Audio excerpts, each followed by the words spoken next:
कई जगह आपने सुना होगा कि यक्षिणी को बुलाया संभोग के लिए, यक्षिणी को बुलाया प्रेमिका के रूप में, यक्षिणी को बुलाया पत्नी के रूप में।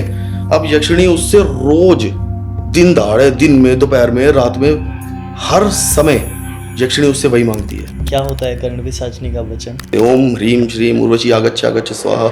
जो भी, कुछ लोग त्रिवाचा करते हैं, 3 वचन लेते हैं और 7 वचन लेते हैं। तो इन वचनों में यही होता है जनरली कि जब भी मैं आपको बुलाऊंगा आप सामने आओगे। किसी के शरीर पे काली नहीं आ सकती, काली आएगी तो इंसान के शरीर में इतनी क्षमता नहीं है कि माता किसी के शरीर में विष्णु आ सकते हैं?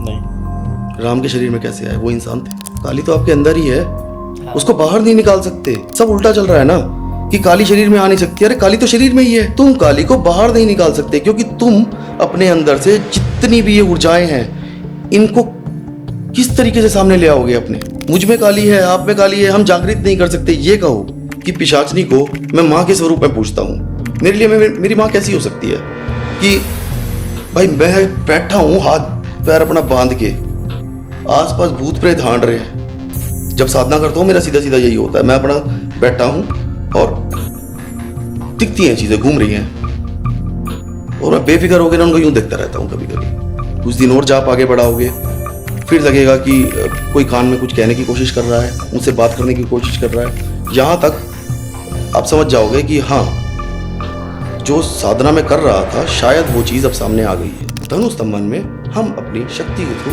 उस मेमोरी को डिलीट कर देते हैं। विद इन 10 सेकेंड्स वो बीमारी ठीक हो जाती है जिस बीमारी का इलाज वो पिछले 10 साल से करवा रहा था।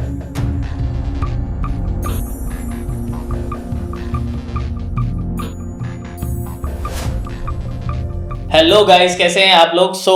आज हम फिर से आ गए हैं आपके लिए और आज हमारे साथ जो गेस्ट हैं उनके बारे में वो अपना इंट्रोडक्शन खुद ही देंगे। मैं आपको बता देता हूं उनका नाम। हमारे साथ है आज बॉबी महादेव जी, जो बहुत ही फेमस हैं अपने तंत्र के लिए। ठीक है सर, कैसे हैं आप? जी जय भाई। आज बेसिकली हमारा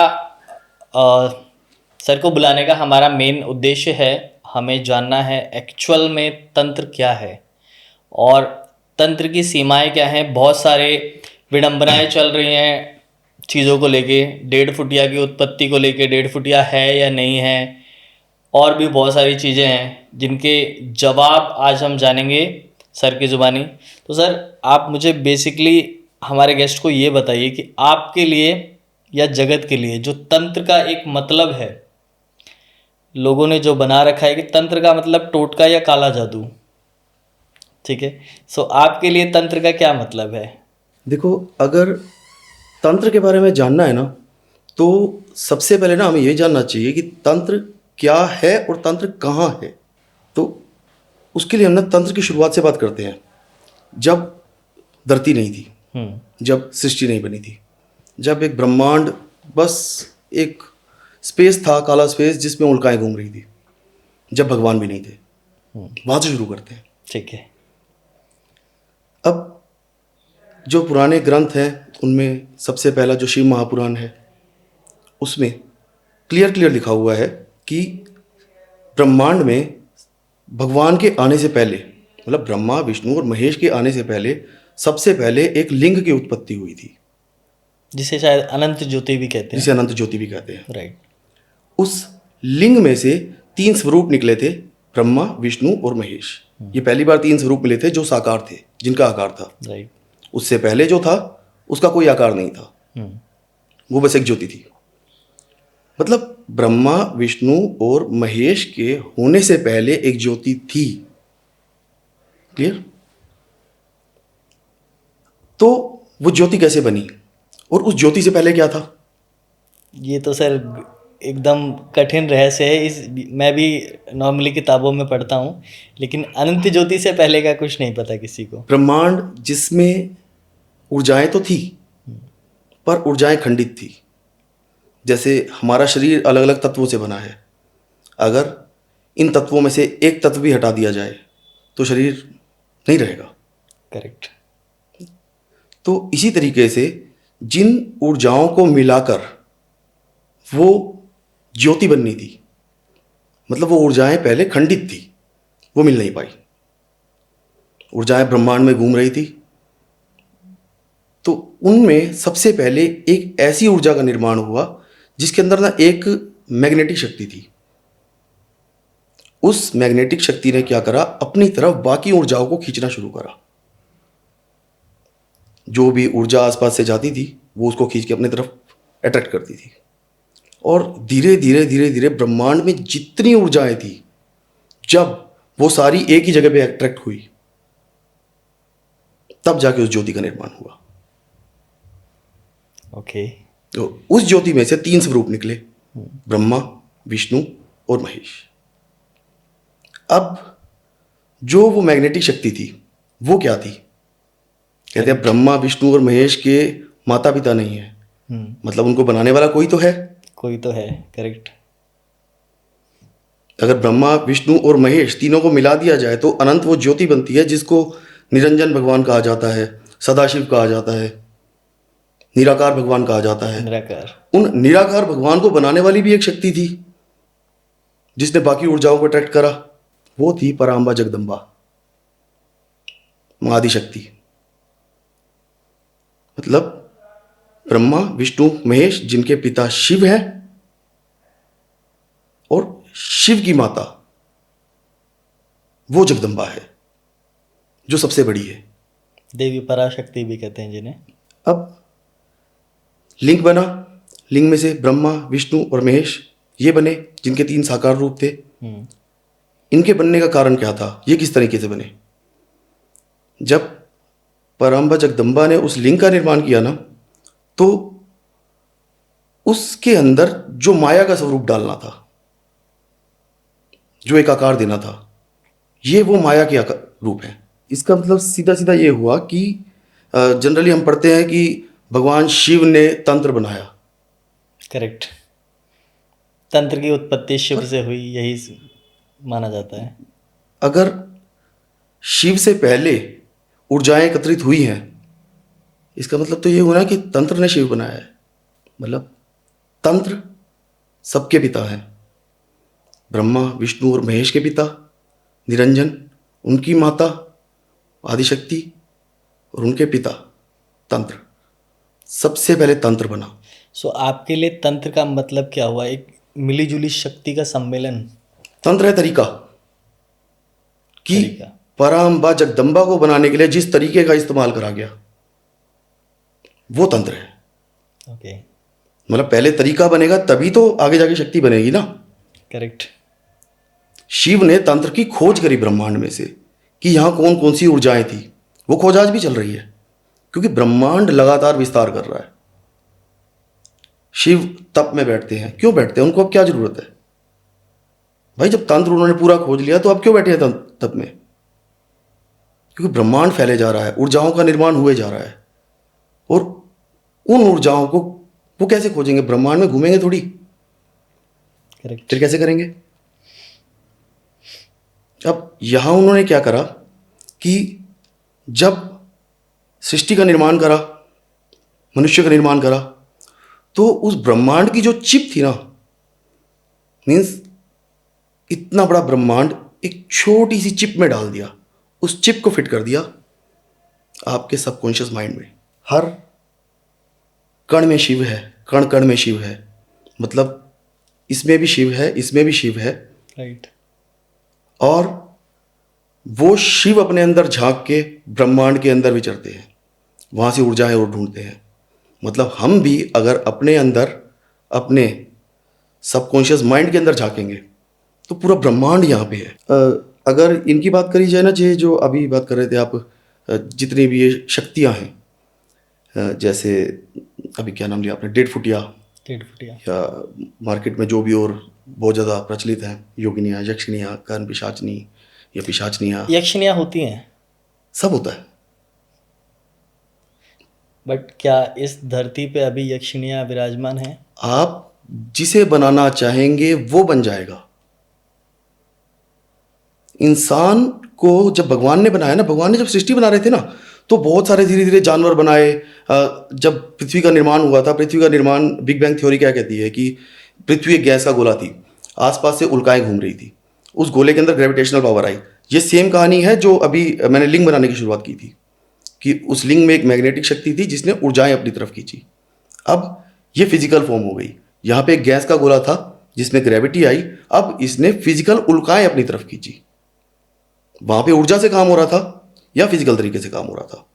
जो उल्का इसकी तरफ आई, लोहे की उल्का आई, तांबे की आई, अलग अलग मेटल्स की आई, और बर्फ की उल्काएं आई। बर्फ की उल्काओं से समुद्र बने। साइंस कहता है, मैं नहीं कह रहा। करेक्ट। बर्फ की उल्काओं से समुद्र बने, और जो दूसरी उल्काएं थी उन सबसे हमारा ये सरफेस बना। इसीलिए इस सरफेस में सारे धातु जो भी लोहा तांबा सब कुछ है। पुराणों में आई थिंक कुछ और लिखा हुआ है। पुराणों में ये जहाँ तक मैंने पढ़ा है, देवी भुवनेश्वरी का निर्माण हुआ शिव और शक्ति से। देवी भुवनेश्वरी ने अलग अलग लोकों का निर्माण किया। पृथ्वीलोक, मृत्युलोक, मृत्युलोक ही पृथ्वीलोक है, पाताल लोक, ठीक है, स्वर्गलोक, ये सारे माता भुवनेश्वरी ने इनका निर्माण किया। फिर ऐसे ही आदि सूर्य बनाए गए, ऐसे ही निर्माण, मतलब जो वेद या पुस्तकें कहती हैं। ठीक है, पुराणों में लिखा हुआ है देवी भुवनेश्वरी ने पृथ्वीलोक का निर्माण किया। मैं फिजिकल फॉर्म की बात कर रहा हूं कि किस तरीके से किया। सरफेस कैसे बनेगा, हर एक तरीका। सरफेस में लोहा तांबा कैसे आएगा, क्योंकि उल्काएं यहां टकराई। धीरे धीरे इधर एटमॉस्फेयर बना। एटमॉस्फेयर के बाद, एटमॉस्फेयर बनने से पहले वो ओजोन की लेयर बनी, फिर उसमें एटमॉस्फेयर क्रिएट हुआ, ऋतुएं बनी, फिर सबसे पहले एक डीएनए बना। उस एक डीएनए से अलग अलग डीएनए बने। इंसान की उत्पत्ति तो कई लाख साल बाद हुई थी। उससे पहले छोटे छोटे जीव जंतु बने थे। लेकिन जब भगवान ने इंसान बनाया ना, तो इंसान वो आखिरी था। उसके बाद भगवान ने सब बनाना ही बंद कर दिया, क्योंकि अब उसने एक ऐसी चीज बना दी थी जो उससे भी ज्यादा शक्तिशाली थी। लेकिन हम अगर किसी को अपने, जस्ट हम बिजनेस करते हैं, हम बिजनेस में किसी को अपने से ज्यादा पावर दे दें, अपने एक एम्प्लॉय को, हमारा बाप बन जाएगा वो। सेम कहानी यहाँ हो गई। भगवान ने जीव जंतु बनाए, उसके बाद इंसान बनाया, इंसान को शक्तियाँ दी कि तू कुछ भी कर सकता है, तू रावण जैसे को भी मार सकता है जो इतना शक्तिशाली राक्षस है। उसको भी एक मनुष्य ने मारा। अब उस एक मनुष्य को वो सबसे अलग नहीं बना सकते थे कि सिर्फ इसको शक्ति दे दी रावण को मारने की, बाकी मनुष्यों में नहीं दी। उनकी तरह ही बनाना था। तो उन्होंने जब इसको वो शक्ति दी ना, तो वो शक्ति सबको देनी पड़ी।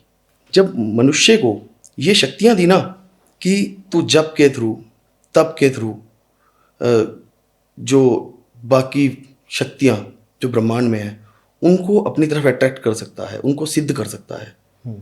तो मनुष्य ने अपना लेवल उस हद तक बढ़ा लिया कि वो भगवान को भी सिद्ध कर सकता है। इसीलिए मनुष्य बनाने के बाद उसने कुछ बनाना ही बंद कर दिया कि बस इनफ।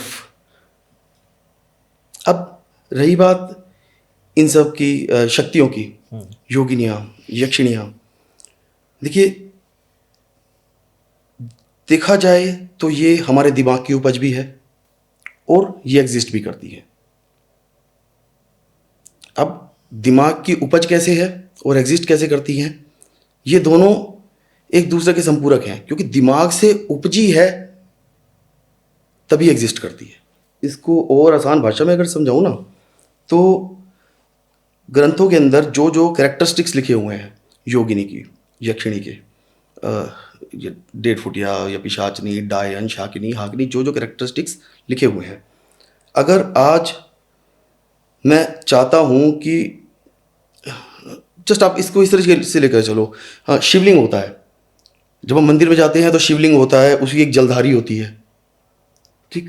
पर जब आप केदारनाथ जाते हो वहां ना तो जलधारी है, शिवलिंग एक पत्थर है तिकोना, करेक्ट। और आप किसी और जगह जाते हो तो वहां शिवलिंग छोटे से हैं।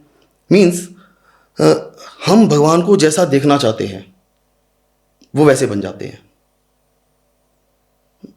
तो जो ये शक्तियां हैं ना, मैं योगिनी की पूजा करना चाहता हूं, मैं उस शक्ति को योगिनी की फॉर्म के अंदर बनाना चाहता हूं। तो जब मैं उस प्रॉपर तरीके से उसकी पूजा करूंगा, पूजा मतलब ये मेकिंग का प्रोसेस हो गया एक तरह से, लगा लो, ठीक। अब मैंने उसकी मेकिंग स्टार्ट करी मंत्र जप देके।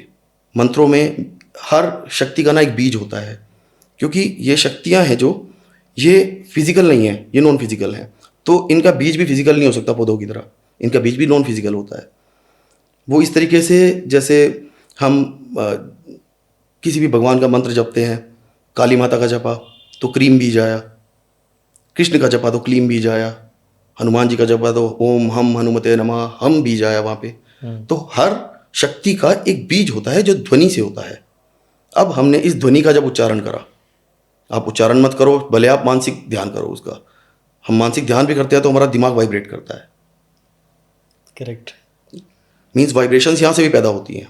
अब उस बीज का उच्चारण करने पे जो फ्रंट माइंड से, आपके कॉन्शियस माइंड से वो बीज की वाइब्रेशंस पैदा होंगी ना, धीरे धीरे धीरे धीरे धीरे धीरे अब जो ब्रह्मांड की चिप है वो यहाँ है, वो बीज यहाँ से यहाँ पहुँचेगा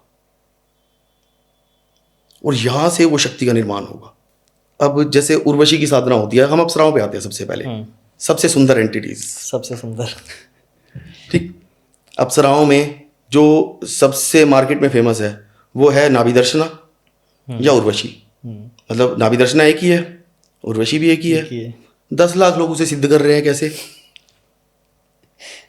ये तो वो 10 लाख लोग ही बता सकते हैं, पर ये है कि जब उर्वशी एक है तो 10 लाख लोगों के पास एक साथ कैसे है? क्योंकि जब हमारे पास अपने अपने दिमाग है, अपने अपने सबकॉन्शियस माइंड्स है, तो हमारी उर्वशी जो निकलेगी ना वो यहां से निकलेगी, आपकी आपके दिमाग से निकलेगी। अब जब वो चीज सामने आ रही है, वो शक्ति सामने आ रही है, कैरेक्टरिस्टिक सबकी सेम है क्योंकि बीज का उच्चारण सेम किया गया है।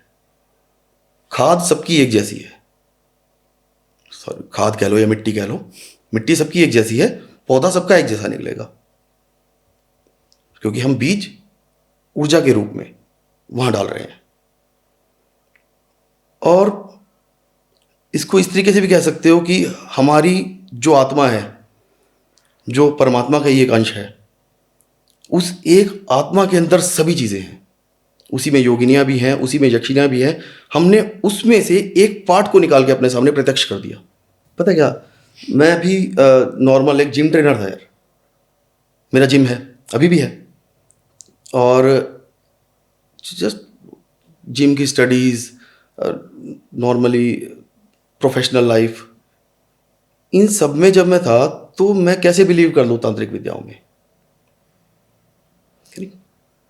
पर धीरे धीरे जब चीज़ को समझा, उसको एक्सपेरिमेंट किया कि यार ये तो सच है यार, फिर उसमें डीप घुसा। आप मानते हैं नेगेटिव ऊर्जाओं को?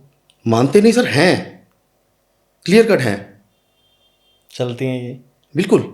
जस्ट आप ये देखिए कि हम योगिनी और यक्षिणियों के बारे में जो अभी डिस्कस कर रहे हैं, लोग यक्षिणियाँ मेनली जो सिद्ध करते हैं वो अपने फ़ायदे के लिए करते हैं, तो क्या यक्षिणियाँ सिर्फ फ़ायदा ही देंगी आपको या आपका नुकसान भी कर सकती हैं वो? ये डिपेंड करता है कि आपकी मिट्टी के अंदर खाद कैसी डाल रहे हो, या फिर खाद पता है क्या हो गई, खाद हो गया हमारा खुद का बिहेवियर। अगर अपने एंटिटीज़ के बारे में जो योगिनी यक्षिणी की बात कर रहे थे, अब मैं उस पर आता हूँ कि योगिनी और यक्षिणों की जो बात हो रही थी, कुछ लोग कहते हैं कि यक्षिणी जो होती है वो बहुत ही, मतलब इतनी ज़्यादा उदार है कि हमारा कहा हर काम करती है। उसी के अगेंस्ट कुछ लोग ऐसे हैं जो कह रहे हैं कि भाई यक्षिणी बहुत खतरनाक है, मत करना। और इसी जगह नेगेटिव एंटिटीज़ पे अगर आप आओ तो कुछ लोग कहेंगे कि डेड फुटिया, जो ऐसी एंटिटीज़ हैं, पिशाच, ये सब आपको बर्बाद कर देंगी। मैं कहता हूँ नहीं करेंगी। ये कैसे होगा?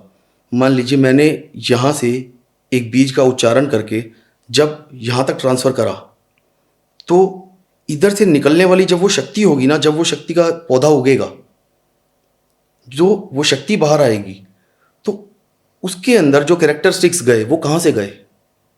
आपकी वजह से, मुझ में से गए। अब मैं हरामी हूँ तो वो भी हरामी निकलेगी भाई। क्लियर? करेक्ट। कट मत करना ये लाइन। नहीं क्लियर। देखिए मैं हरामी हूँ तो वो भी निकलेगी ऐसी। लेकिन अगर मैं ना ठगना जानता हूँ, ना ही मैं किसी का गलत करता हूँ, तो वो मेरा गलत कैसे कर देगी?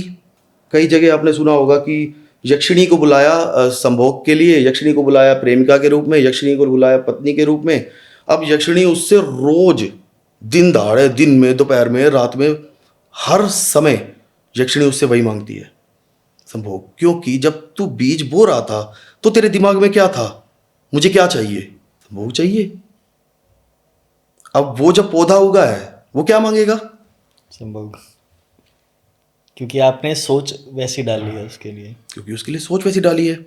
हम शक्तियां सिद्ध करते हैं, शक्ति को हम यूज करते हैं, या शक्ति से हम कार्य कराते हैं, तो उससे हम वही कार्य कराते हैं जो हमें अच्छा सही लगता है। करेक्ट। मान लीजिए मैं उसे गलत कार्यों में चलाऊंगा, लाइक किसी को बर्बाद करने के लिए चला दूंगा, किसी को मारने के लिए चला दूंगा, तो उसमें धीरे धीरे वो कैरेक्टरिस्टिक्स आते जाएंगे, वो सीख जाएगी। अपना बच्चा खुद बिगाड़ोगे तो कल को तुम्हारा ही सिर दर्द बनेगा। सेम यहां होता है, तुमने शक्ति तो बना दी, शक्ति सामने भी आ गई, लेकिन उसके सामने आने के बाद जब उससे कार्य कराए, वो इस तरीके के करवा लिए कि अब वो तुम्हारे लिए भी उतनी खतरनाक है जितना उसके थ्रू आपने लोगों के लिए खतरा पैदा किया है। नहीं तो योगिनियां, यक्षिणियां, पिशाचनियां, डाकिनियां, शाकनियां सब सेम है। अगर आप उसे बिल्कुल उदार भाव से पैदा करोगे तो। सांप कोबरा भी होता है और सांप नॉर्मल दामन भी होता है। करेक्ट। कोबरा का डसा आधा घंटा भी जिंदा नहीं रहता, और धामण के साथ आप खेलोगे, नहीं काटते जल्दी। नहीं घाटता, और जहर भी नहीं होता, है तो दोनों सांप। तो जितनी भी चीज़ें हैं, वेदर योगिनी, वेदर यक्षिणी, मान लीजिए आज मैं किसी की भी साधना करता हूँ, मैं पिशाचनी की भी करता हूँ, क्लियर कट कह रहा हूँ, मैं करता हूँ, पर मैं उसको अपनी माँ के स्वरूप में करता हूँ। शेर के बच्चे के लिए शेरनी कभी खतरा नहीं हो सकती। मीन्स शेरनी अपने बच्चे को बचाने के लिए शेर से भी लड़ जाएगी। अब जब मैं एक शक्ति को अपने दिमाग में से पैदा कर रहा हूँ, यहाँ पे सारी कहानी यही है कि हम भगवान बनाते हैं, हमें यह अधिकार दिया गया है हम अपना भगवान खुद बना सकें। Correct. हम अपने शिव को स्वरूप दे सकें कि मेरा शिव गांजा पीता है या मेरा शिव विष पीता है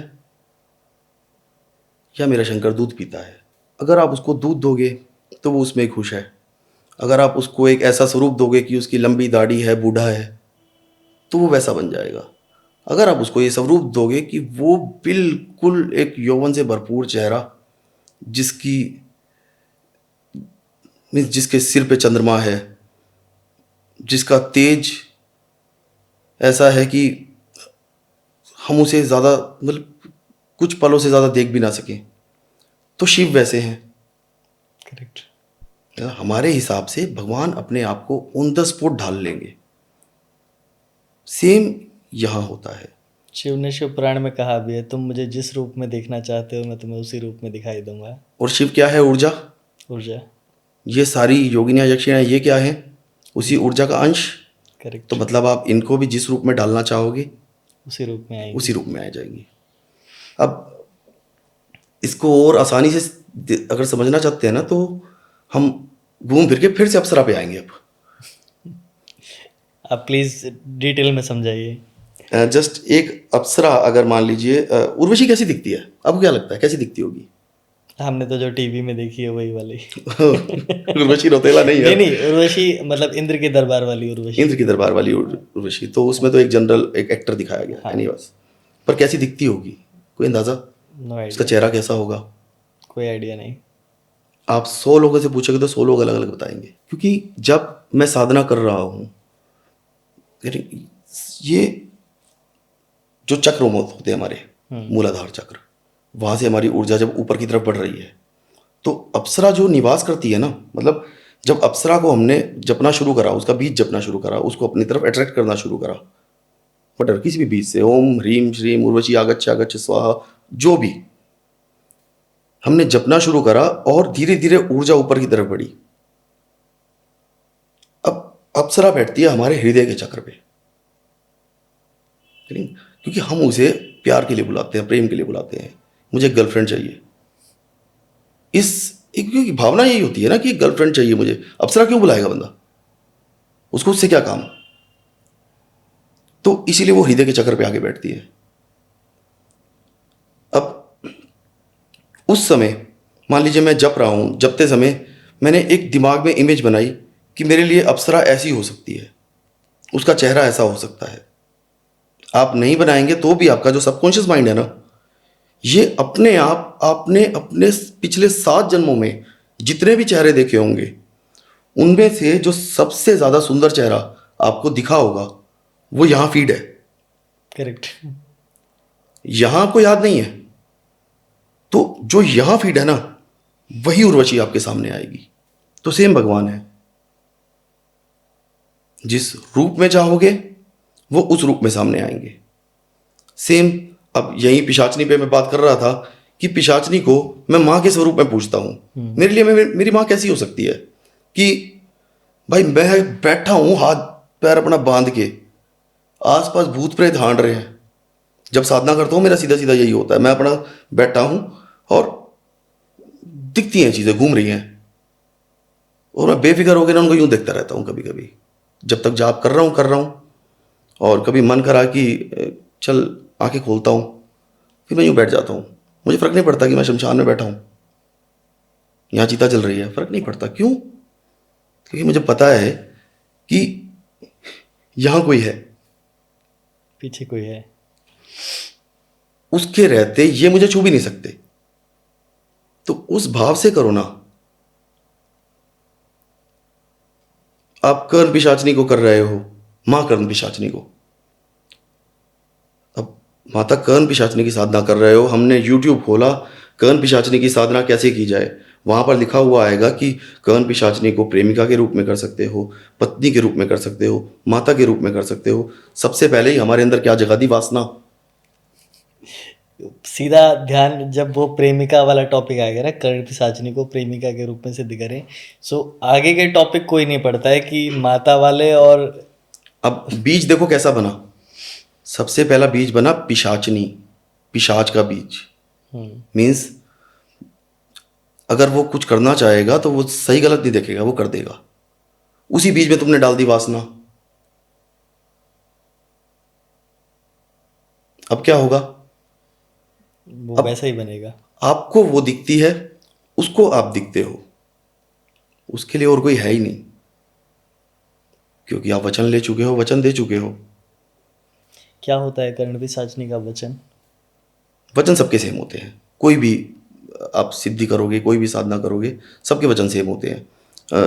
कुछ लोग त्रिवाचा करते हैं, 3 वचन लेते हैं और 7 वचन लेते हैं।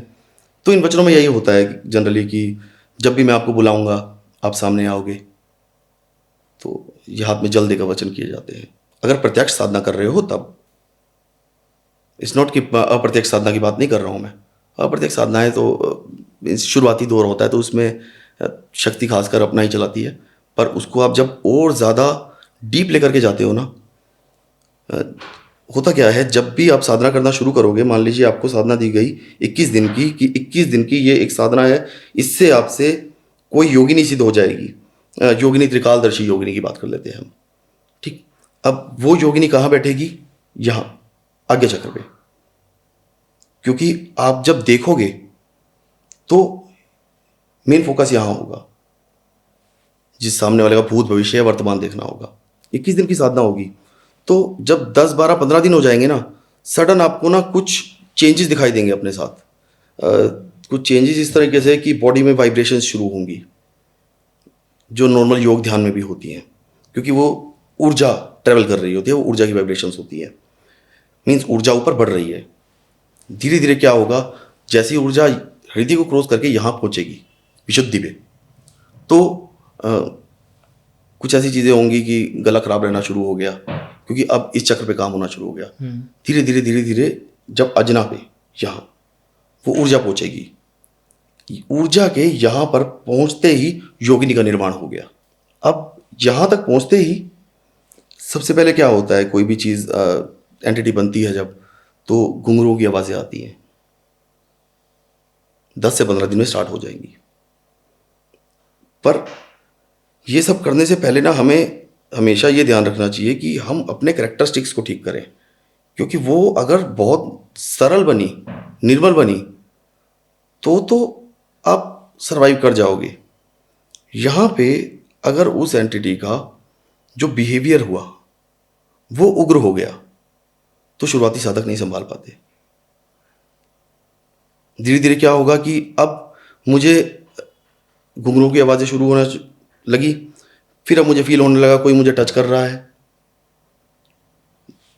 कुछ दिन और जा आप आगे बढ़ाओगे, फिर लगेगा कि कोई कान में कुछ कहने की कोशिश कर रहा है, मुझसे बात करने की कोशिश कर रहा है।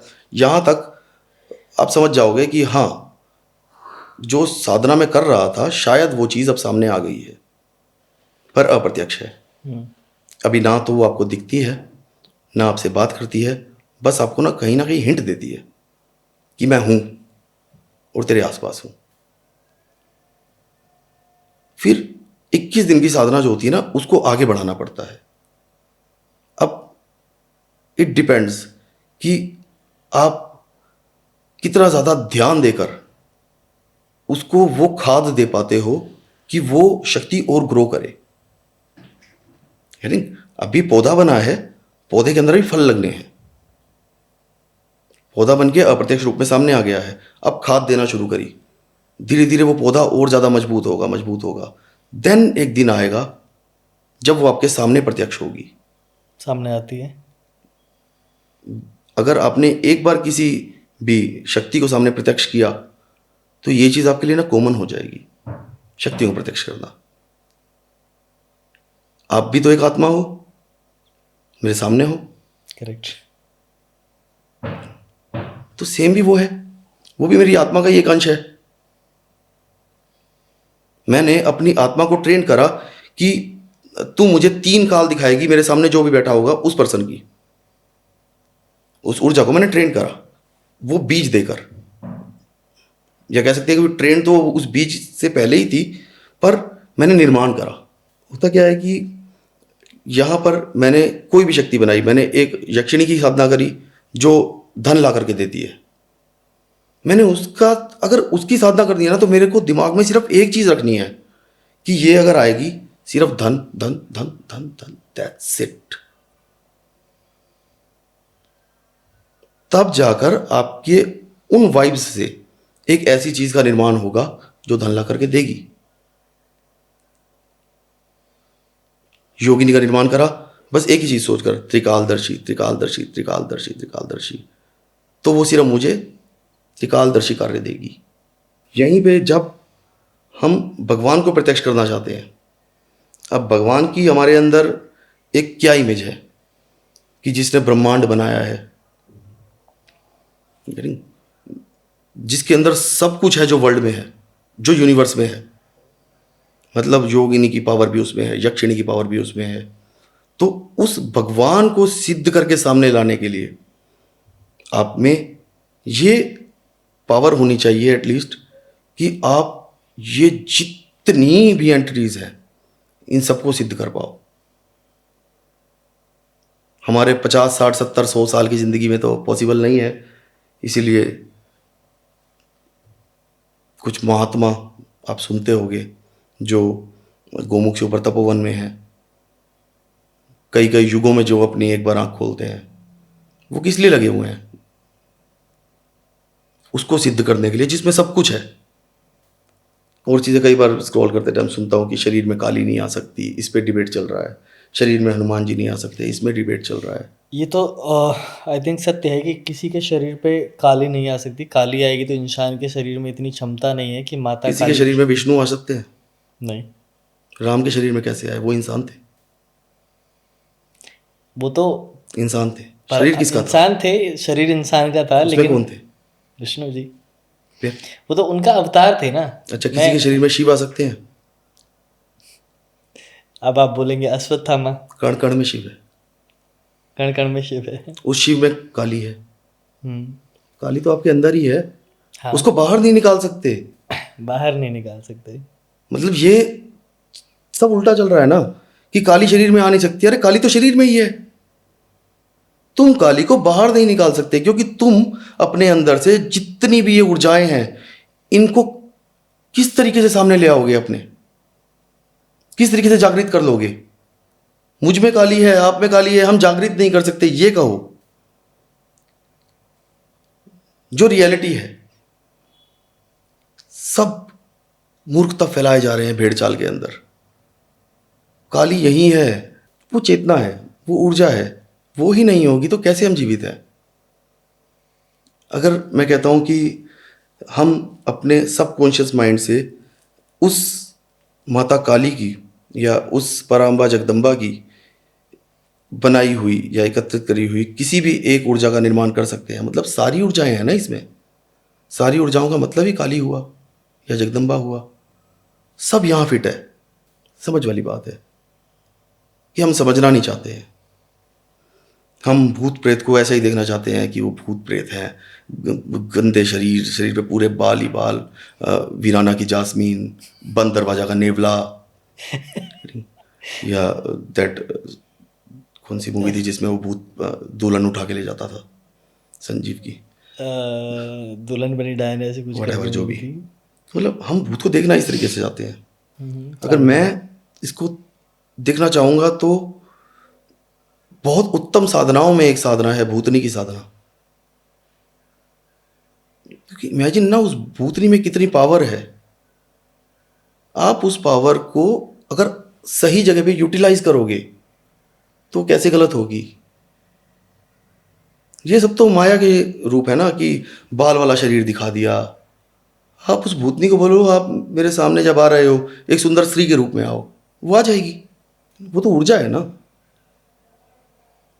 ऊर्जा को स्वरूप देने वाले हम हैं, अपने भगवान को स्वरूप देने वाले हम हैं, भगवान हम हैं। दूसरा मेरा एक सवाल है आपसे। एक आपको इसको काटना, जस्ट एक चीज दिखाता हूं।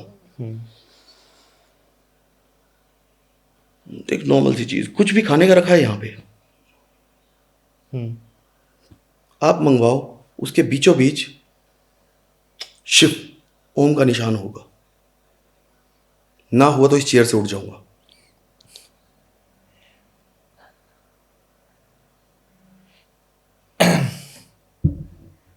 मैं खुद लेके आता हूँ। कोई भी एक निकाल लो, बिल्कुल। कण कण में शिव है ना, ओम में शिव है।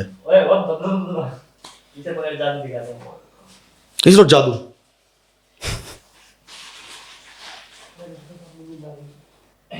ये मैंने निकाला है। प्लेट पे रखिए किसी, हाथ नहीं लगाऊंगा।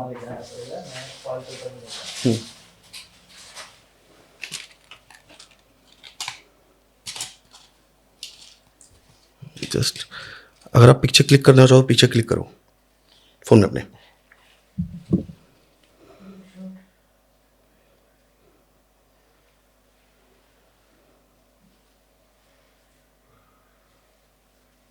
कर लिया क्लिक? हाँ। खोलिए, इसको ले जाइए। ओम बना हुआ है,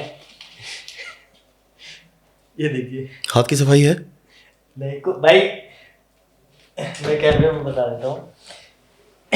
ये कुलचा मैंने मंगाया था अपने खाने के लिए, ठीक है। और मैं ये इमेज अभी मैंने क्लिक करी है और मैं ये साथ में लगा दूंगा, जो सर ने बोला था वो है। देखो इस चीज़ को भी ना पब्लिक, खैर क्या ही कहना, अपने आप कमेंट कर देंगे, पहले से प्लान होगा ये वो। तो ना भी दिखाओ तो फर्क नहीं पड़ता, भगवान तो है ना। भाई मैंने कुछ भी प्लान नहीं किया है, आपको मैं ये इमेज डाल दूंगा, ठीक है। और ये मैंने अपने पास में रखी हुई है फोन में मेरे, मैं देख रहा हूँ, बता देना आवाज यहाँ से आएगी। हाँ ठीक है, ठीक है।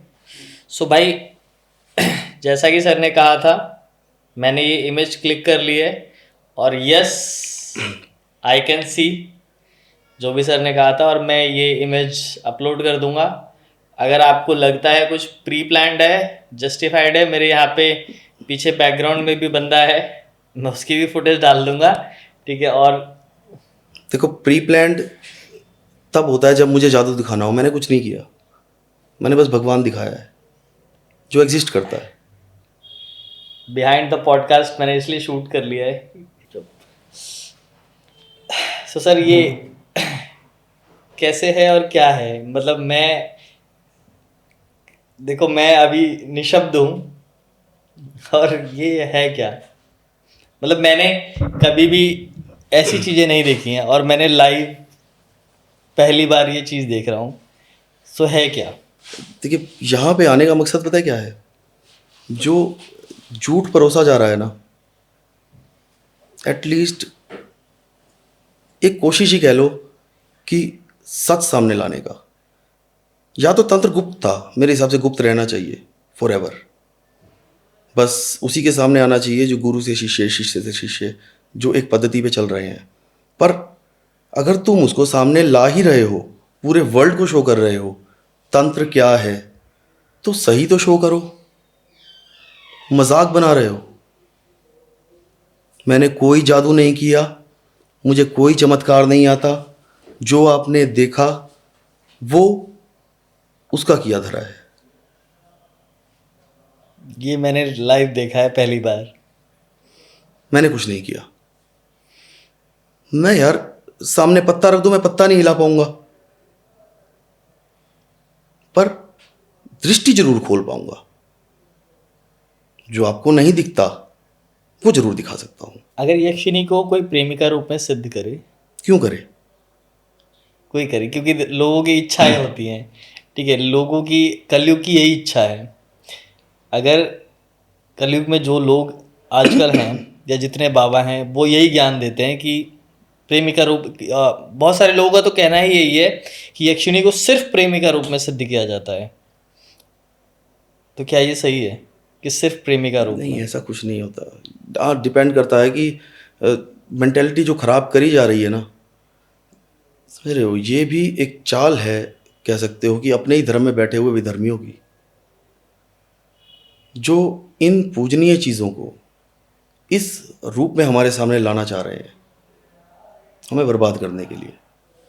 अगर आप बोलोगे ना किसी को कि यक्षिणी सिद्ध कर ले माँ के रूप में, तेरे को एक बहुत अच्छी माँ मिल जाएगी, हमेशा तेरी केयर करेगी, वो कहेगा भाड़ में जाए। मेरी माँ है घर पे, मेरी मैं माँ है ऐसी घर पे। हाँ। पर यहीं पे अगर उसको कहेंगे तेरे को एक गर्लफ्रेंड मिल जाएगी जो यहाँ की इधर घूमने वाली लड़कियों से बहुत सुंदर होगी, ये तो सब क्या मैली कुचैली, वो होता है ना इस्लाम के अंदर बताते हैं, तुम बहत्तर क्या गुरु वाले। मैली कुचैली बीवियों के पीछे पड़े हो, तुम्हें वो हूर मिलेगी जिसका जिसकी आंखें गिलाफी होंगी। हाँ। 70 जोड़ी कपड़े, उसके अंदर से भी आप उसकी पिंडलियों का गूदा देख पाएंगे। ये उनकी जुबान रहती है, क्योंकि वो चाहते ही नहीं है कि तुम समझ पाओ कि शक्ति क्या है। इसलिए ये जितनी भी योगिनी एक अलग योनि है इंसान से, यक्षिणी भी एक अलग योनि है। प्रेमिका रूप में आप सिद्ध करना चाहते हो, भाई कुत्ता और सुअर भी एक अलग योनि है। बनाओ ना गर्लफ्रेंड, लेके जाओ ये रूम में। क्यों? अलग योनि में जाना है ना, तो वो भी तो अलग योनि है। लेकिन हम सुअर की वरा के रूप में पूजा करते हैं, कुत्ते की भैरव के रूप में पूजा करते हैं, बकरे की मसानी के रूप में पूजा करते हैं। तो यक्षिणी, मसानी भी यक्षिणी है।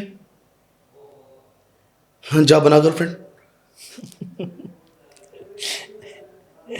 ये सिर्फ हमें बर्बाद करने का एक तरीका है कि अलग अलग ना टैक्ट आजमाए जा रहे हैं कि किस तरीके से धर्म खराब किया जाए। हम समझ गए हैं अगर कि तंत्र क्या है, खुद को भगवान बनाने के लिए बाकियों को खराब करना पड़ेगा। कोई भी योनि, भले वो अप्सरा ही क्यों ना हो, अगर तुम उसे माँ के रूप में पूजोगे तो तुम्हें सब मिलेगा। शायद तुम्हें जो एक गर्लफ्रेंड में मिलनी होगी ना, वो उतनी ही खूबसूरत आपके लिए होगी जितनी खूबसूरत एक अप्सरा हो सकती है। क्या होता है कि इनके काम, मतलब अगर मान लो आपने गर्लफ्रेंड या माँ के रूप में किसी की भी रूप में सिद्ध किया, ठीक है, तो यक्षिणी की भी कुछ शर्तें होती हैं जो इंसान को स्वीकार करनी होती हैं, ऐसा ही है? ये वचन होते हैं, हाँ। ये एग्रीमेंट होता है। अगर ये वचन इंसान ना माने तो क्या होगा? या उनमें से मान लो 3 वचन लिए, तीनों में से कोई एक ना पूरा कर पाए, या स्टार्टिंग में मान ले और बाद में ना पूरा करे। देखो, जो आध्यात्म चलता है, जो तंत्र चलता है ना, वो वचन पे चलता है। हम्म, अगर आप इस सृष्टि में रहकर वचन देकर उसे पूरा करते हैं तो आप इस सृष्टि के लायक हैं। अगर आप उसे पूरा नहीं कर सकते तो आप इस सृष्टि के लायक नहीं नहीं, हैं। क्रैश कर देंगी। मार देगी। क्रैश आपको नहीं, आपकी आत्मा को भी मार देंगी। हमने तो मरना ही है ना। समझ रहे हो कि अगर 70 साल की भी जिंदगी है आज के समय में, भाई 68वें साल में वचन तोड़ दूंगा ना, आजा मार दे। यहां नहीं मारेगी, वो उस आत्मा को भी मार देगी जो इसमें है। क्योंकि वचन वो आत्मा देती है, बस जुबान ये होती है। जब भी कोई योगिनी, यक्षिणी, डाकनी, पिशाचनी, हाकनी, जो भी, अगर आप उनसे कोई कार्य करवाओगे ना, तो वो यहाँ की कभी नहीं सुनेगी। क्योंकि वो जानती है अगर यहाँ से कोई आदेश दिया गया है, यहाँ से कोई ऑर्डर दिया गया है, यहाँ से कोई प्रार्थना की गई है, तो ये कुछ भी कर सकता है। इधर कोई भी दूसरी शक्ति जो है वो इसको भ्रमित कर सकती है, वो इसकी नहीं सुनती। जस्ट मान लीजिए मेरे को किसी से झगड़ा हुआ, अभी सनक यहाँ है, सनक उस समय ऐसी होती है कि इसको जान से मार दूंगा। तो अगर वो इसकी सुनने लगी तो वो सबको मार देगी। इसलिए वो यहाँ नहीं सुनती, वो यहाँ सुनती है। वचन यहाँ से दिया जाता है, सोच कर, समझ कर। जब आप वचन देने जाते हैं ना, इसमें क्या होता है पता है कि हमारा जो सबकॉन्शियस माइंड होता है ना, वो हमेशा सोया रहता है। वो सिर्फ उस एक पल के लिए एक्टिव होता है जब हम कोई डिसीजन लेने जा रहे होते हैं, और उस पल को अपने अंदर कैप्चर कर लेता है। मान लीजिए अगर ये आपने कोई गलत कार्य किया, आपने किसी का मर्डर किया, आपने पे आपने मत लेना, जो मैं इतने समय से बोल रहा हूँ, जस्ट एक एग्जाम्पल, फॉर एग्जाम्पल। अब अगर मान लीजिए उस समय उसे जान से मारते समय मैं ये सोच रहा हूँ कि इसको मारना गलत नहीं था, मैं मान के ही राजी नहीं हूँ कि इसको मारना गलत नहीं था जहां से, तो हमारा सबकॉन्शियस माइंड यहां की ना नहीं सुनेगा, उसको पता है गलत था।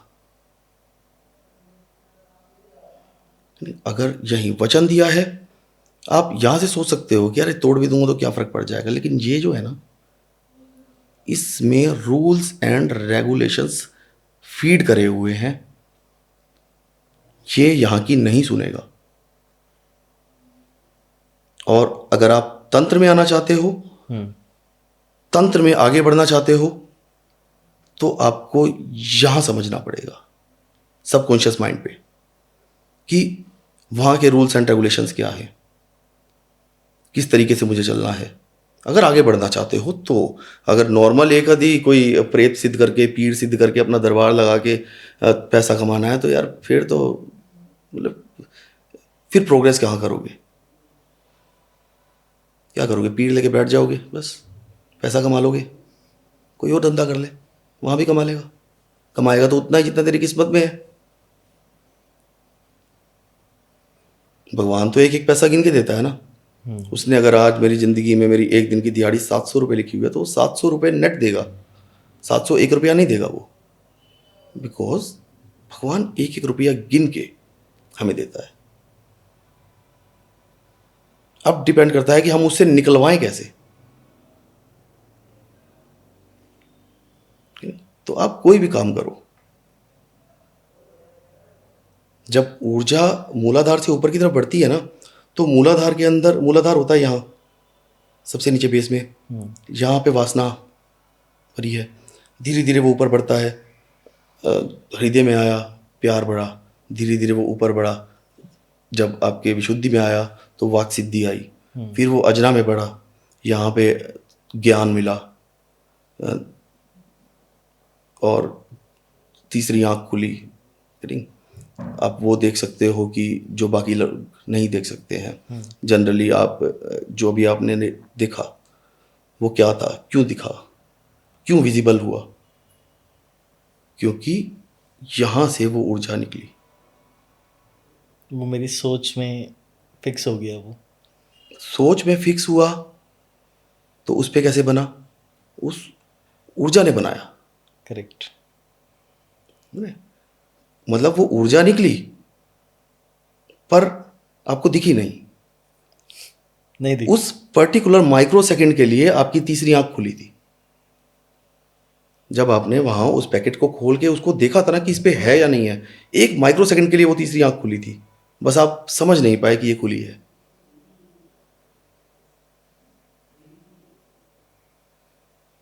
तो ये चीज कहीं भी पॉसिबल है। आप वर्ल्ड में जितने पेड़ हैं, पौधे हैं, ये एक बीज था। आप रोड डिटेल में जाते हैं ना, तो हमारे जो 7 चक्र होते हैं, 7 चक्रों के भी बीज होते हैं।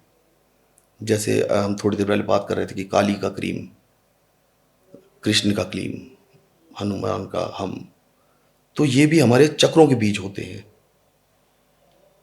जो ओम बीज है, आप सर्च करोगे, कोई गूगल पे सर्च कर लेगा यार, कि हमारी जो थर्ड आई है, अजना चक्र है, उस चक्र का बीज क्या है? उस चक्र का बीज है ओम। जैसे ही वो खुला, वो बीज सामने प्रत्यक्ष हो गया।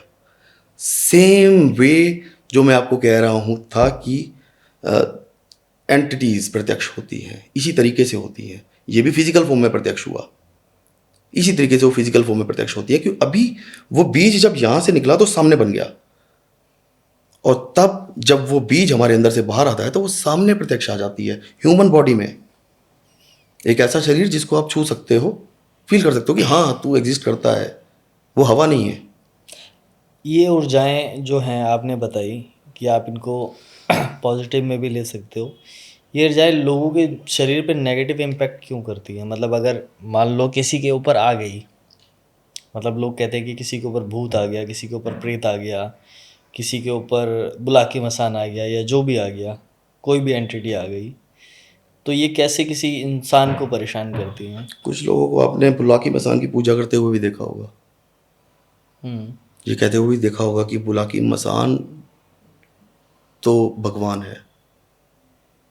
कईयों को कहते देखा होगा। बहुत सारे लोग तो वहां कहते हैं बुलाकी भगवान, नुकसान क्यों नहीं करता? क्योंकि वो बुलाकी की पूजा करते हैं। बुलाकी के अपने रूल्स हैं आई थिंक। क्योंकि जब वो बुलाकी यहाँ से बाहर निकाला गया, उसमें वो कैरेक्टरिस्टिक्स भरे गए कि तू लोगों का फायदा करेगा, तू मेरे थ्रू जन सेवा करेगा, तो वो काम कर रहा है। लेकिन मैंने अपने अंदर से अगर बुलाकी निकाला कि तुझे विनाश करना है, तो वो विनाश करेगा। सो सर, एक एंटिटी का बहुत ज़्यादा नाम आता है, और मैं आपको बता देता हूँ। मैं आपको एंटिटी का नाम लेने से पहले आपको चीज़ें क्लियर करता हूँ। मुझे उस एंटिटी के बारे में बहुत सारी चीज़ें जो पता लगी है वो मैं आपको बताता हूँ। किसी ने कहा था कि मैं ये एंटिटी किराए पे देता हूँ, पहला। दूसरा है, किसी ने ये बोला कि ये एंटिटी पाताल की एंटिटी है, ठीक है। और गुरु गोरखनाथ से कोई लिंक था कि गुरु गोरखनाथ ने जब गंगा आगे की तरफ बढ़ रही थी उसको रोकना था, तो 1.5 फुटिया को बोला था, ऐसा कुछ करके। सबके अपने अपने वो हैं, ठीक है, दंत कथाएं। दंत कथाएं जो लोग बोलते हैं। और ये भी कहा था कि 1.5 फुटिया के मुंह में एक हड्डी होती है, हमेशा एक हड्डी लेकर चलता है, और ये सिर्फ लोगों की मतलब जली हुई, आधी जली हुई आत्माओं की हड्डियाँ, मतलब शरीर की हड्डियाँ लेता है, ठीक है। और ऐसे काम करता है ये। आप इसको सिद्ध करने के लिए आप जो भी बोलोगे करेगा, जब तक उसकी हड्डी आपके पास में रहेगी, ठीक है। सो अब इन बातों में कितनी सच्चाई है, क्या इसको किराए पे देना पॉसिबल है, क्या चीज़ें हैं और क्या है ये? देखो, आपने जिस जिस से सुना, क्या उन्होंने आपको 1.5 फुटिया दिखाया? नहीं। नहीं दिखाया। मैं खुद 1.5 फुटिया के पीछे पड़ा था, आज से करीब 2 साल हो गए इस बात को। मैं भी चाह रहा था कि एक 1.5 फुटिया तैयार करूं, क्योंकि हर चीज़ बनाई जाती है, जैसा आपको बताया। हर चीज़ की एक मेकिंग होती है, ऊर्जा से ऊर्जा की मेकिंग होती है। अगर 1.5 फुटिया है तो ऊर्जा को ही 1.5 फुटिया बनाया जाता है। ये एक प्रोसेस है कि हम एक नॉन फिजिकल चीज़ को फिजिकल चीज़ में कन्वर्ट कर रहे हैं। चलिए डेड फुटिया मेकिंग की बात करते हैं। डेड फुटिया कैसे बनता है?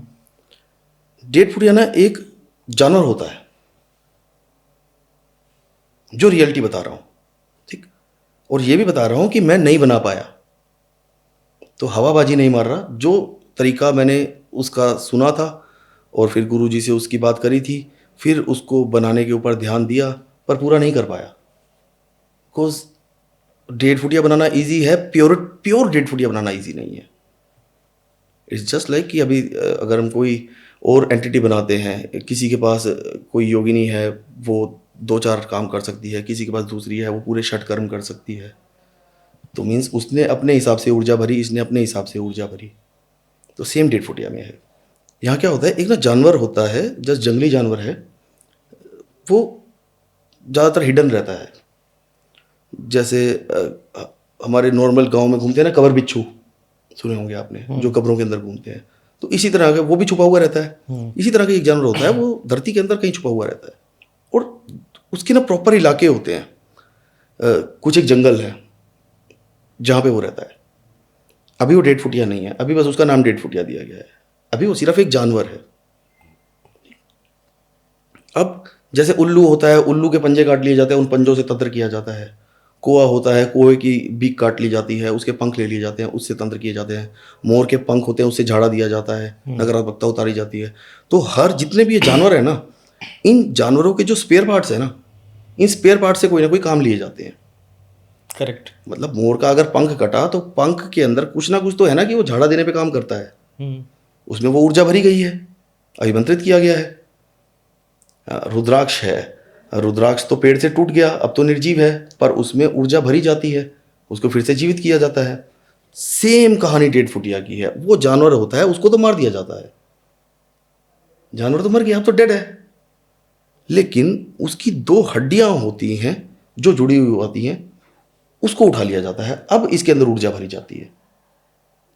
मतलब जब तक वो हड्डी आपके पास है, वो जस्ट एक हड्डी है जो कुछ दिनों में इस तरीके से महकने लगेगी, जस्ट एक जानवर जैसे मरने के बाद होता है, पर वो निर्जीव है, तो वो डेड फुटिया नहीं है। अब डेड फुटिया उसे बनाया जाएगा। ये एक प्रोसेस है, एक अभिमंत्रित करने का प्रोसेस, कि उसको अभिमंत्रित किस तरह किया जाए। जानवर लिया, जानवर मारा, उसकी हड्डी ली, हड्डी लेके तांत्रिक अपने पास आ गया। अब डिपेंड करता है कि हम उसमें ऊर्जा किस तरीके की भर रहे हैं।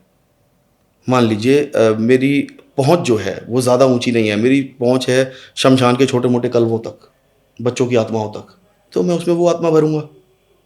मेरी पहुंच उससे ऊपर की है, कोई यक्षिणी तक या कोई यक्ष तक, कि मैं उस चीज़ को सिद्ध करके इसमें डाल सकता हूँ।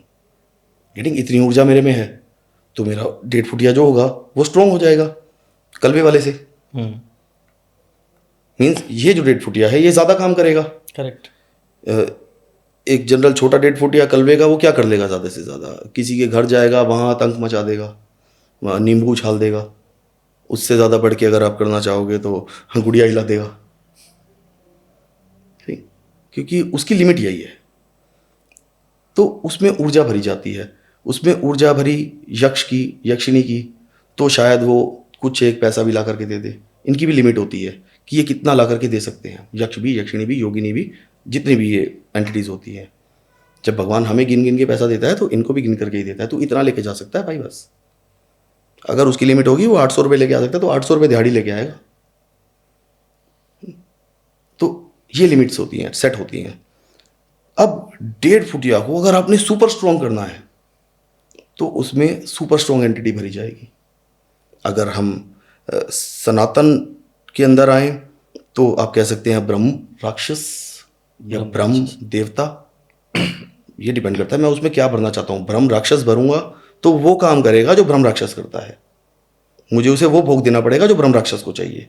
मैं उसमें ब्रह्म देवता की ऊर्जा डालूंगा तो वो काम भी वही करेगा जो ब्रह्म देवता करते हैं। कि ब्रह्म देवता और ब्रह्म राक्षस दोनों अलग अलग है? जस्ट एक ही इंसान, जो एक बच्चा पुलिस वाला और एक चोर, एक गुंडा, एक मवाली है, तो इंसान नहीं ना, तो कैरेक्टरिस्टिक्स है। सेम ब्रह्म राक्षस ब्रह्म देवता है। जब तक वो मैला काला है तब तक वो राक्षस है, वो जितना भगवान से जुड़ता चला जाएगा, पॉजिटिव वाइब से जुड़ता चला जाएगा, समझ रहे हैं ना, तो उतना ज़्यादा वो श्वेत होता चला जाएगा। अब वो ब्रह्म देवता बनता चला जाएगा। पिशाचनी काली है भाई, बुरे उसमें रही है, मैली विद्याओं से बनी है, तुम धीरे धीरे उसको जोड़ो पॉजिटिव साइड से, तो वो धीरे धीरे श्वेत हो जाएगी। उसके बाद वो योगिनी बन जाएगी, देवी बन जाएगी। प्रेत भी तो परमात्मा का ही अंश है ना। करेक्ट, शिव के गण है प्रेत भी। शिव की गण है ना। अब डिपेंड करता है कि वो प्रेत मांस खाने पे ध्यान दे रहा है या फिर शिव के अनुसार चल रहा है, वो सात्विक खाने पे ध्यान दे रहा है। शिव तो दोनों काम कर देंगे। तो उन्होंने ऑप्शन हमें दोनों दिए हैं। और डेट फुटिया हम मना रहे हैं, हमारे पास दोनों ऑप्शन है, हम क्या भरना चाहते हैं उसमें। मैक्सिमम इन चीज़ों में भरी जाती है मुसलमानी चीज़ें। अब मुसलमानी जो शक्तियाँ होती हैं, जैसे ब्रह्म राक्षस है, ब्रह्म राक्षस के अंदर जो भरा गया वो ब्रह्म बीज से भरा गया। मुसलमानों में मान लीजिए ऐसा ही एक जिन्न है, इफरीत है, इबलीस है। अब उस जिन्न में कैरेक्टरिस्टिक्स भरी जाएंगी। तो इस्लाम के हिसाब से अगर आप कुछ जो उनके हिसाब से अच्छी चीज़ें हैं, पॉजिटिव साइड है जो इस्लाम की, अगर वो चीज़ उसमें भरोगे तो वो एक प्योर सुंदर जिन बनेगा। आप उसमें नेगेटिव चीज़ भरोगे तो वो एक काला जिन बनेगा। अब आप ये सिलेक्ट करोगे कि उस 1.5 फुटिया की हड्डी के अंदर मुझे भरना क्या है और मेरी औकात कितनी है, मैं उसमें क्या भर सकता हूँ। अब मान लीजिए मैंने एक जिन सिद्ध किया हुआ है, प्रत्यक्ष किया हुआ है, उस जिन को मैं इसमें डालना चाहता हूँ, उस ऊर्जा को मैं इसमें डालना चाहता हूँ। तो इसके लिए क्या होता है कि ऊर्जा को, जब एक होता है ना, बच्चा जब माँ के गर्भ में आता है तब तक तो वो मृत है, क्योंकि वो माँ की आत्मा से जुड़ा हुआ है, अपनी उसकी आत्मा नहीं है।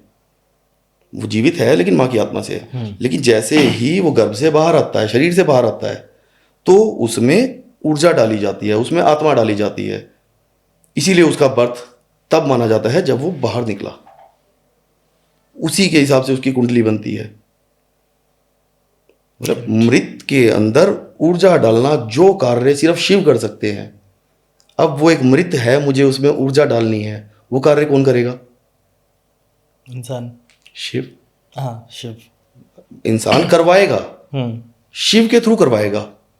यहाँ पे ही अब थोड़ी सी गुप्त चीज आ जाती है कि उस चीज का, क्योंकि उस चीज के बारे में लिखा ही यही गया है उस ग्रंथ में ही, शिव का ही एक ग्रंथ है। अब ना उस ग्रंथ का नाम बोल पाऊंगा ना उस बीज का नाम बोल पाऊंगा। उस ग्रंथ में एक बीज है, बीज बोले तो एक ध्वनि, जैसे क्रीम ह्रीम ओम, तो एक बीज है उसमें। सबसे मेन जो चीज है ना वो बीज है। उस बीज का जाप दिया जाता है इस मृत चीज में जिनकी उस ऊर्जा को डालने के लिए। वो ऐसा नहीं है ना जिनकी किसी हम कहेंगे इसमें बैठ जाओ, जाके बैठ जाएगा, वो तो फिर कभी भी बाहर भी निकल जाएगा। पर मुझे उसको जीवित करना है, फिर मैं उस बीज का जाप करूंगा। अब यहां तक तो मेरे से भी पॉसिबल हो पाया था कि जिन सिद्ध हो गया, 1.5 फुटिया की हड्डी मंगा ली। पर जब शिव का वो जाप करके उस ऊर्जा को उसमें डाला जा रहा था, बस वो फिर तब ऐसा होता है कि अपनी आत्मा भी बाहर आने को हो जाती है।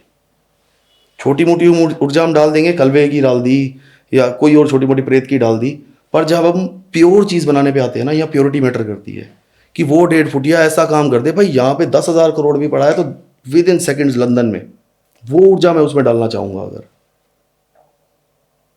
तो उतना ही ज़्यादा उस शिव के बीज का जाप किया जाएगा। इवन जिस ग्रंथ में वो बीज लिखा हुआ है, उस बीज के साथ ही ब्रैकेट में क्लियर लिखा हुआ है, इस बीज को इस्तेमाल मत करो।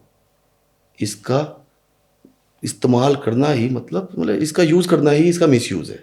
उस बीज का इस्तेमाल वो एनर्जीज करती हैं जब किसी को बर्थ पैदा किया जाता है,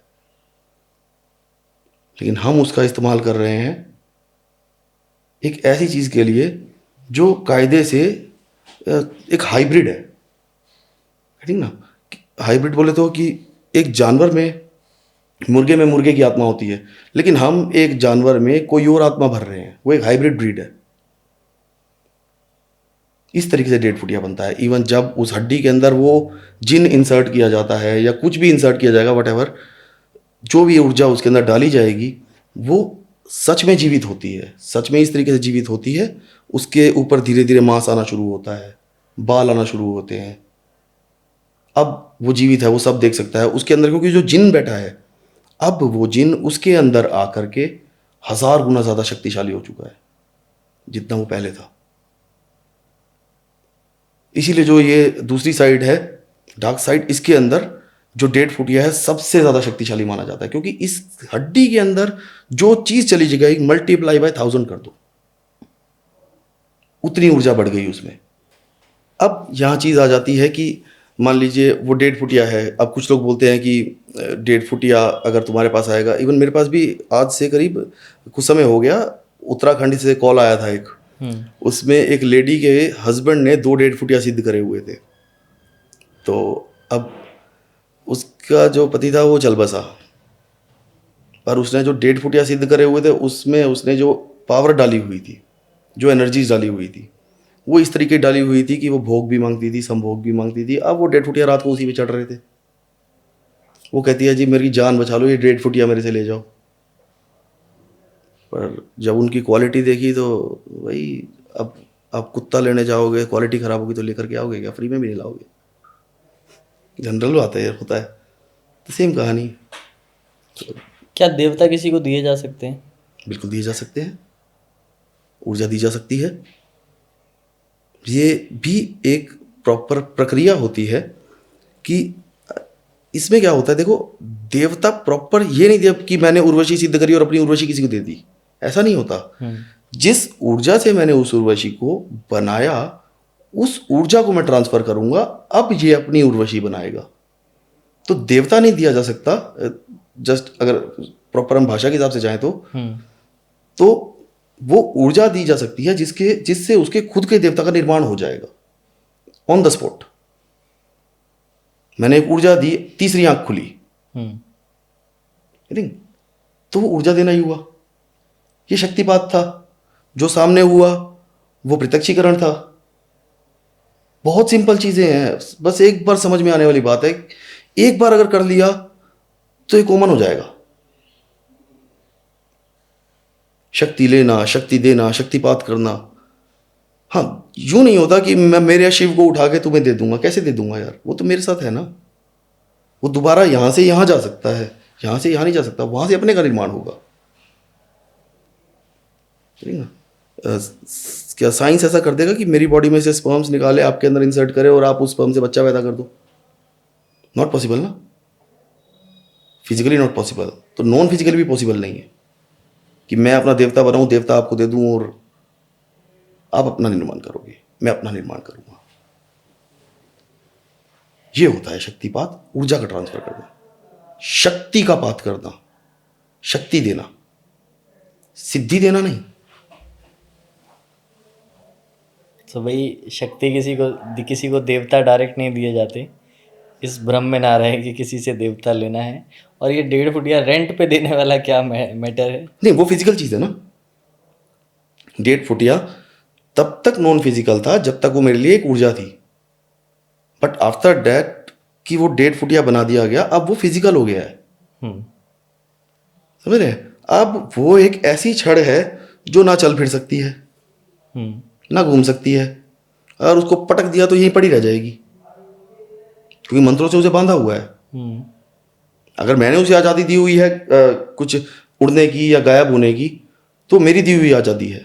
तो ये ऊर्जा काम करती कैसे है? मतलब एक वो था कि 1.5 फुटिया की हड्डी आपके पास है, जो मैंने आपको कहा था शुरू में। तो 1.5 फुटिया आपकी बात सुनेगा। क्या ये चीज़ें हैं? जाहिर सी बात है, उसमें ऊर्जा का ट्रांसफर मैंने किया है ना। वो ऊर्जा मुझसे सिद्ध है।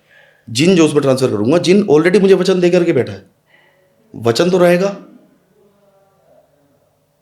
भले ही वो किसी चीज में चला गया हो, वचन तो रहेगा। 1.5 फुटिया की एंटिटी का निर्माण कहाँ से हुआ? कहाँ से आया ये शब्द? ये जो अभी प्रोसेस बताया कि 1.5 फुटिया शब्द एक्चुअल में उस जानवर से आया जिसका कोई नाम नहीं था। बस उसका एक साइज था कि वो भाई एक 1.5 फुट का जानवर होता है। इसी में 2.5 फुटिया भी होता है। वो एक बड़ा जानवर होता है। तो इस जानवर को एक वरदान है, ये कह सकते हो कि इसको एक वरदान है कि अगर इसको मार दिया जाए तो भी इसका जो एक अंग है वो जीवित किया जा सकता है। जैसे मोर पंख को वरदान हो गया कि वो ऊर्जा ग्रहण कर सकता है, उल्लू के पंजे को हो गया। तो 1.5 फुटिया शब्द एक्चुअल में उस जानवर के साइज से आया। मतलब सुनने को बहुत एक इजी तरीके से सुना जा सकता है, मतलब समझा जा सकता है, पर बनाना अपने बस की नहीं है यार। प्योर बनाना, कलवे का बनाना कोई बड़ी चीज़ नहीं है। और वो उसका काम क्या होगा, क्या कर लेंगे उससे। हालांकि आज के टॉपिक से हट के है ये, आप कलवा पवन को मानते हैं? देखिए होता तो सब कुछ है ना। मैंने अगर मैं इस बात को कि कलवा पवन जैसी कोई एंटिटी, अगर मैं इस बात को गूगल करूं या मैं किसी एआई टूल से पूछूं, तो उनका अलग कहना है। वो कहते हैं कलवा मतलब काला, पवन मतलब हवा, यानी काली हवा। ठीक है। या अगर इसको, उनमें दो आते हैं, अगर कलवा पवन या कलवा पाँव ऐसे करूं मैं, तो दो वर्ड निकल आते हैं, काला पैर और एक काली हवा। ठीक है। बट कलवा पवन जैसा कोई भी सिद्धि या कोई भी देवता या कोई भी बाकी चीज़ें, मैंने बहुत सारे टूल इस्तेमाल किए, चैट जीपीटी इस्तेमाल किया, परप्लेक्सिटी इस्तेमाल किया, इन पे किसी पे भी कलवा पवन जैसी एंटिटी का कोई जिक्र नहीं है। बट लोग बोलते हैं कि कलवा कलवा पवन होता है, मेरे देवता हैं। देखो, मैं किसी की भावनाओं का यहाँ पे निरादर नहीं कर रहा हूँ, लेकिन मैं जस्ट एक अपनी बात रख रहा हूँ, मेरी इच्छा है जानने की। जब आप यूएस साइड चले जाते हो, यूके लंदन साइड चले जाते हो, वहाँ पे योगिनियाँ यक्षिणियाँ क्यों नहीं होती? क्योंकि वो लोग नहीं मानते इन सब चीज़ों को, उनका अलग कल्चर है।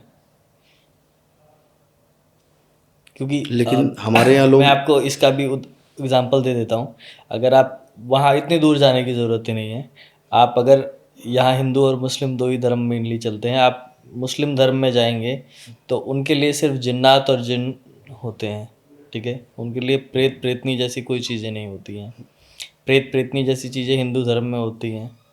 ठीक है। और क्रिश्चियन में इल्यूमिनाटी है, ऐसी बाकी चीज़ें जो भी नेगेटिव चीज़ें हैं। तो हर एक धर्म में अलग अलग चीज़ें बनाई गई है, या हर किसी की अलग अलग मान्यता है। ठीक है। बट इसका क्या लॉजिक है कलवा पवन का? देखिए ये ऊर्जाएं जो है ना, अब इस पॉडकास्ट की शुरुआत में आते हैं एक बार, वहाँ से समझ जाओगे आप कि एक मैग्नेट जिसने ऊर्जाएं ग्रहण करी, योगिनी की करी, यक्षिणी की करी, कलवा पवन की करी, मतलब ऊर्जाएं तो एग्जिस्ट करती हैं। अब उस ऊर्जाओं का जो कॉकटेल लॉलीपॉप है ना, वो लॉलीपॉप भी यहाँ फिट है। ठीक है ना।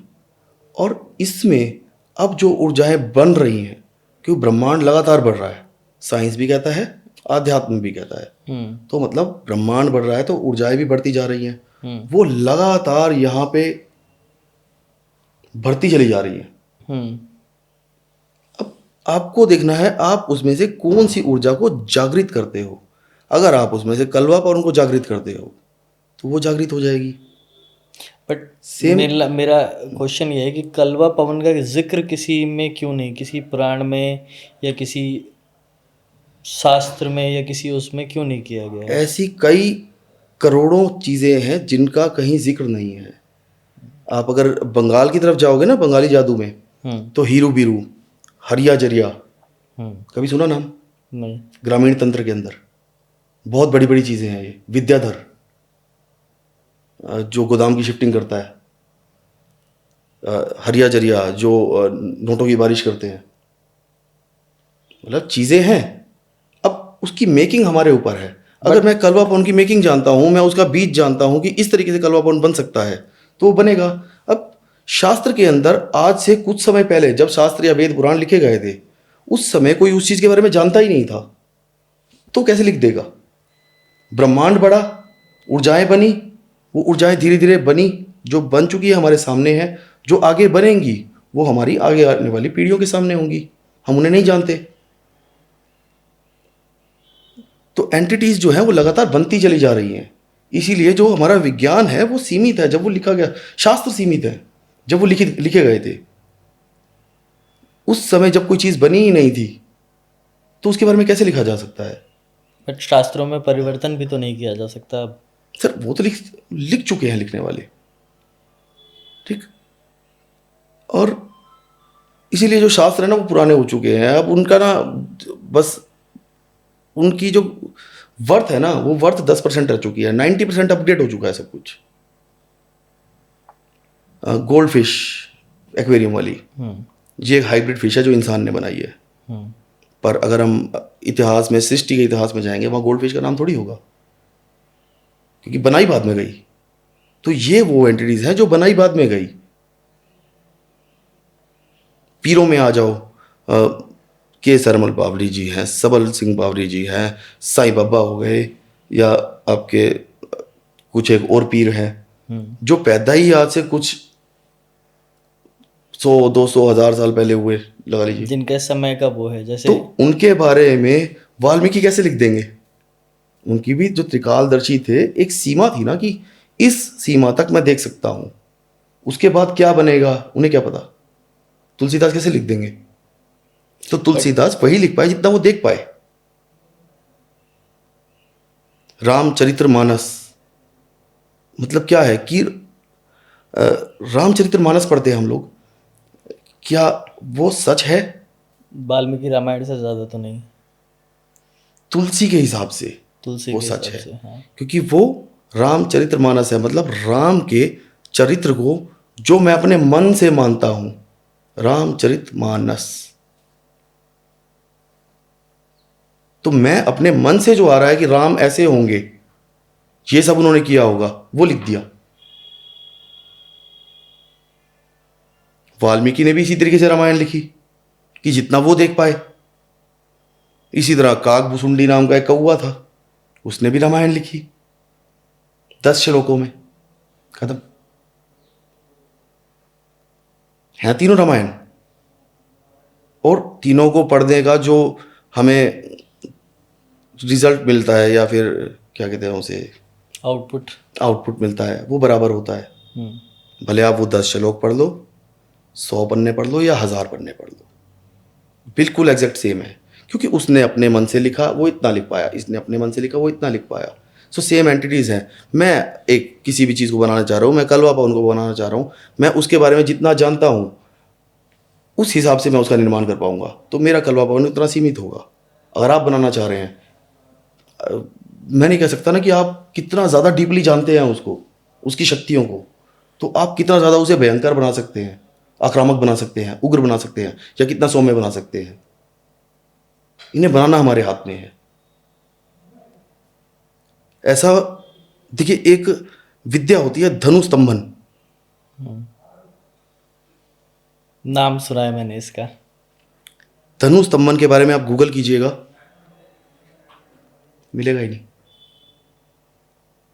पर मैंने नाम सुना है इसका, धनुस्तंभन का नाम सुना है, पर इसके बारे में कहीं नहीं लिखा हुआ। नहीं। और धनुस्तंभन ही एक ऐसी विद्या है जिससे ये सारी चीजें हमारे सामने प्रत्यक्ष होती हैं। कई केस मेरे पास आते हैं जिसमें किसी, देखिए ज़्यादातर मैं दरबार नहीं लगाता हूँ, बहुत किसी के रेफरेंस के थ्रू केस आ जाए तो ठीक है, वहाँ ट्रीट करता हूँ। अब कई केस आते हैं जिसमें एक पर्सन है जिसको सर्वाइकल की दिक्कत है, ये जस्ट एक बीमारी का केस बता रहा हूँ। उसको सर्वाइकल की दिक्कत है और वो इलाज करवा रहा है, प्रेसिंग कर रहा है, क्योंकि जिम है, जिम में लोगों को अक्सर होता रहता है, कहीं ना कहीं दर्द निकल जाते हैं, कुछ हो जाता है। तो एट दैट टाइम जो जिन शक्तियों से मैं काम कार्य करवाता हूँ, अब क्या होता है यहाँ पे, मान लीजिए किसी को इंजरी हो गई है बड़ी, उसकी रीढ़ की हड्डी टूट गई, टूट गई ना बोले, यहाँ कहते लचक गई, उसको दर्द हो रहा है। कई दरबारों में भी आप ये चीज़ देखते होंगे कि उस दर्द को डॉक्टर नहीं ठीक कर पा रहे, लेकिन दरबार में जब वो आया तो वो ठीक हो गया। जो हमारे पिछले कर्मास होते हैं, पिछले जन्म होते हैं, तो जन्मों में भी, इवन इस लाइफ में भी, मान लीजिए मैंने किसी को इतना दर्द दिया कि मेरी वजह से किसी की पीठ दुखी, मैं उस चीज़ को नोटिस नहीं कर पाया, सब कॉन्शियस माइंड ने नोटिस कर लिया। अब वो मेमोरी यहाँ पे कैद है। एक समय आएगा जब वो उसकी सज़ा मुझे देना चाहेगा, मुझे सेम दिक्कत होने लगेगी, क्योंकि वो मेमोरी यहाँ पे कैद है। धनु स्तंभन में हम अपनी शक्ति के थ्रू उस मेमोरी को डिलीट कर देते हैं।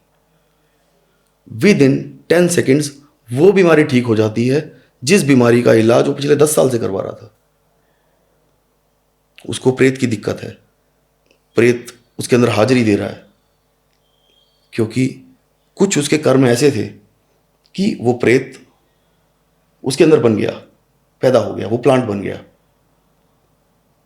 तो हमें कोई उस प्रेत से लड़ना थोड़ी है, सिर्फ अपनी शक्ति भेजनी है, उस एक मेमोरी को डिलीट कर देना है, प्रेत गया। कोई 21 बार पेशी की जरूरत नहीं, 31 बार पेशी की जरूरत नहीं, 10 सेकंड का काम है प्रेत भगाना, एक मेमोरी डिलीट। इसको और आसानी से समझना चाहो ना तो आप इस तरीके से समझो, आपके पैर पे मान लीजिए 10 किलो का वेट गिर गया और आपका ध्यान यहाँ लग गई, यार दर्द होता रहेगा, पर आप जस्ट किसी और काम में लग गए, दर्द खत्म हो जाएगा। लगी तो उसे अभी भी है, दर्द नहीं हो रहा। भाई किसी की गर्लफ्रेंड छोड़ के चली गई, उसको याद कर रहे, यार कितनी अच्छी थी, फोन पे बात करते थे, सुबह गुड मॉर्निंग बेबी, शाम को good night baby, love you baby, etcetera etcetera जो होता है। अब वो चली गई, इसको दुख हो रहा है, ये दारू पी रहा है। अब मान लीजिए यहाँ पर किसी की गर्लफ्रेंड उसे छोड़ के चली गई, तो वो डिप्रेशन में जा रहा है धीरे धीरे, स्टेज उसकी खराब, डिप्रेशन में स्टेजेस बढ़ते चले जा रहे हैं, क्योंकि पहले good morning baby, good night baby, love you baby, ये सब चीज़ें चलती रहती हैं। सडन वो चीज़ बंद हुई, अब वो चीज़ उस पर हावी हो रही है कि मैं ये चीज़ नहीं कर पा रहा हूँ, वो चीज़ किसी और के साथ कर रही होगी, तो ये उसके डिप्रेशन स्टेज ना बढ़ते चले जाते हैं। बट ऑन द स्पॉट उस मेमोरी को डिलीट कर दिया कि तू उससे प्यार करता था, उसे कोई दिक्कत नहीं है। ये जनरली ऐसा भी होता है कि 2 से 3 4 महीने बाद, 6 महीने बाद उसी की जब हैबिट पड़ जाती है तो वो मेमोरी पीछे चली जाती है, हमें वो दर्द होना बंद हो जाता है, हम डिप्रेशन से भी बाहर आ जाते हैं। आंखें गड़ गई थी, वो आंखें फिर बनने लगती हैं। एवरीथिंग इज मेमोरी जो आपके अंदर फिट है। इस पॉडकास्ट का एंड एक ही लाइन से करता हूं अब। भगवान ब्रह्मा विष्णु महेश, उनके पिता शिव, शिव की माता जगदम्बा, जगदम्बा के माता जगदम्बा के जो बनाने वाले, जिन्होंने जगदम्बा को बनाया वो तंत्र, तंत्र को बनाने वाले हम, सबसे बड़े हम हैं। भगवान के पिता हम हैं। इस चीज पे किसी गालियां मुझे पड़ेंगी, ठीक है, पर सत्य है कि भगवान ने हमें नहीं, हम भगवान को बनाते हैं। मैंने जीसस बनाना है तो मैं अपने हिसाब से बना सकता हूँ, मैंने अल्लाह बनाना है मैं अपने हिसाब से बना सकता हूँ, मैंने शिव बनाना है मैं अपने हिसाब से बना सकता हूँ। बनाने वालों ने खुद को भगवान बनाया, गौतम बुद्ध ने बनाया, महावीर ने बनाया, राम रहीम ने बनाया, आसाराम ने बनाया, क्योंकि वो इस चीज को समझ चुके थे कि हम भगवान हैं, सबसे बड़े हैं। सो दोस्तों, आशा करता हूँ आज का पॉडकास्ट आपको पसंद आया होगा। मैं और भी बहुत सारी चीज़ें सुनना चाहता था, लेकिन समय का अभाव है। मिलते हैं आपसे नेक्स्ट पॉडकास्ट में। आप लोग अपने सवाल डालना ना भूलिए, और जिसको किसी भी चीज़ से रिलेटेड डाउट है सो आप अपने कमेंट्स दीजिए, मैं उसके डाउट क्लियर करूँगा, ठीक है। और जिसको कोई सवाल है, जैसे लास्ट पे सर ने कहा कि आप खुद के भगवान खुद बनाते हैं, हम खुद भगवान बनाते हैं। सो मैं पर्सनली इस बात को एग्री करता हूँ कि भगवान की छवि, और ये मैं एग्री क्या करता हूँ, ये तो वेदों में भी लिखा हुआ है, ये आप भी जानते हैं कि आप भगवान को जिस रूप में देखना चाहेंगे, आप भगवान को जैसे देखना चाहेंगे, भगवान आपको उसी तरीके से दिखाई देंगे। सो ये कोई विवाद का टॉपिक नहीं था या विवाद वाली बातें नहीं थी, बाकी आपकी अपनी राय है। देखते रहिए जोड़ी यात्रा। मिलते हैं आपसे नेक्स्ट वीडियो में, तब तक के लिए धन्यवाद। जय माता दी।